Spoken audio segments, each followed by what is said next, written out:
this is the Golden Common, and I say called the Golden Common because of these gorse bushes, and when they're in full flower, of course, there's golden flowers on them, so hence Golden Common. So, and we used to actually come in here, us kids, as me and Pat and Eileen and Weena Anderson, as my little girlfriend at the time, and of course this pathway wasn't there, but look at this, there's actually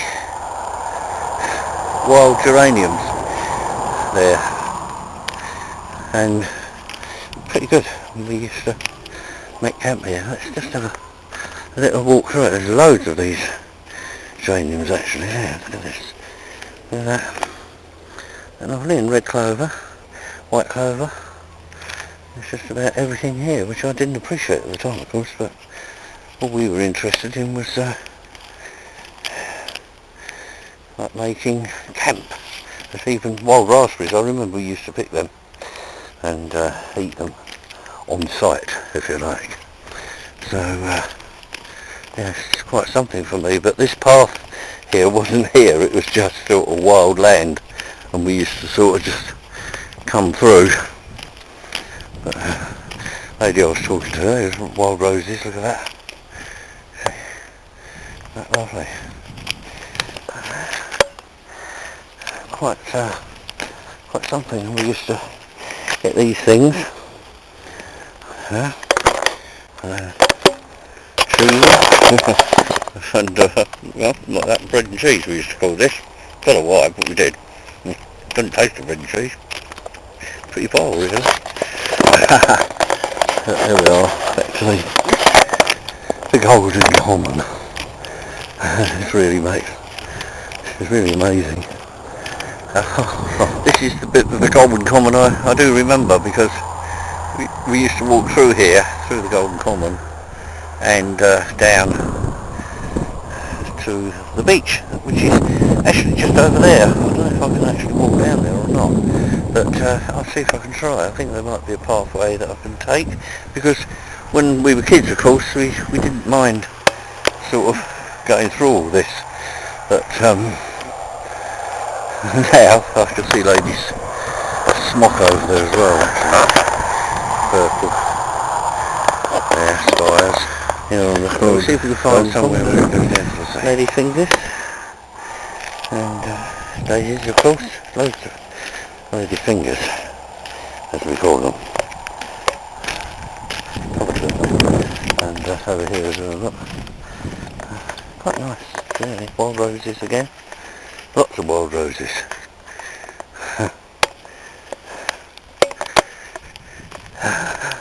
Well, this does bring back memories to me.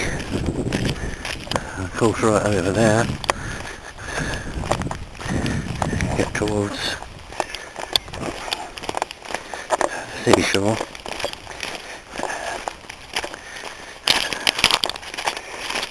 And changes from that shingle, that short turf you get on the seaside. Beautiful, beautiful. And here we are, this is where we used to come and sit.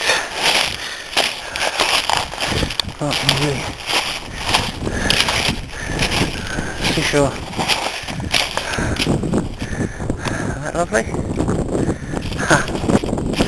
There's the common, the Golden Common in all its glory. Beautiful. Yeah, still in the common, and look what I found. Rare albino wild rose. Amazing. Alright, Old Mills Road, and that was the farm that Pat used to pick potatoes on and so on. And here is Old Mills Cottage. This is the actual cottage that we lived in. Old Mills Cottage. During the war. The lady... Oh, look at that! There's a...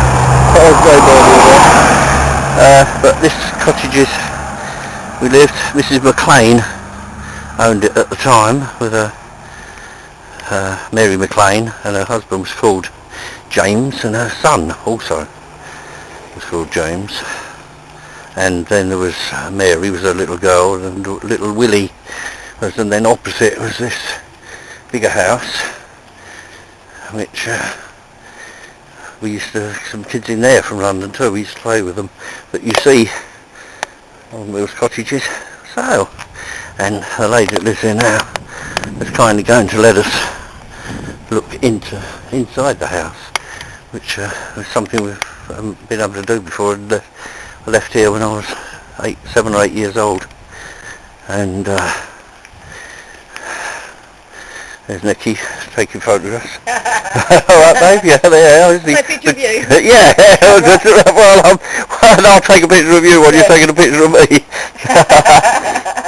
And this was the granary where he used to play with these children. I remember the girl was called Leslie, but the old lady that owned this, she used to let us go in the garden and play, because there wasn't much of a garden obviously in the cottage. But this one here, there's a car going past there, but that room there is where we actually lived, and there's no bit of garden there. But this was the old mill, and of course this is the grounds of the granary, which is quite a big manor house. As I say, the lady used to allow us to play in here, which was rather nice.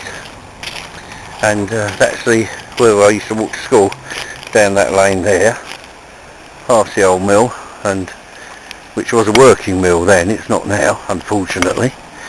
But we can see there's Nikki coming down here now in the car, coming past Old Mills Cottage. And there's the mill. Shame because it's a bit derelict now, and I don't know what the man's going to do with it, but that mill actually worked, a working mill, because the water's still running through there, I should imagine. An RF man owns it now, apparently, I'm told. And in there, the Farmer Nicholson, we used to help him with the cows, and he had chickens and everything. We used to help him with all that. So there you go. And now I think we're going to make our way down there, which is where I used to walk to school in Elgin. Lovely. Thank you. Back to my darling wife sitting in the car. Here we are in the room that we used to live in Old Mills Cottage. Well, that's the view we had outside. And this is actually the room. It's really, to be honest with you, it hasn't changed that much from what I remember.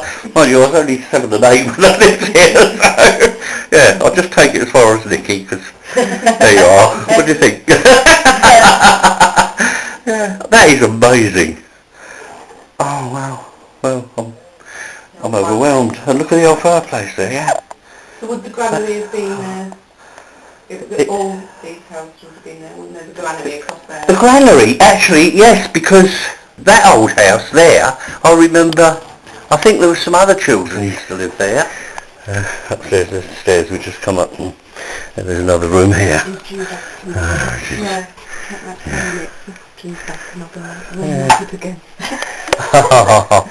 Oh well. Right, sure. Yes, of course. Yeah, sorry.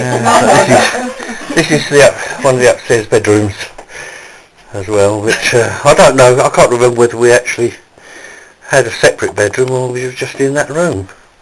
I don't know. So,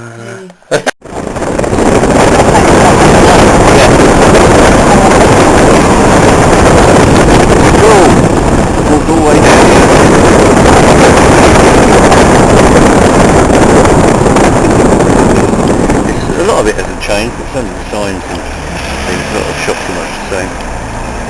And then, but we used to cut through park. Where did we go, babe?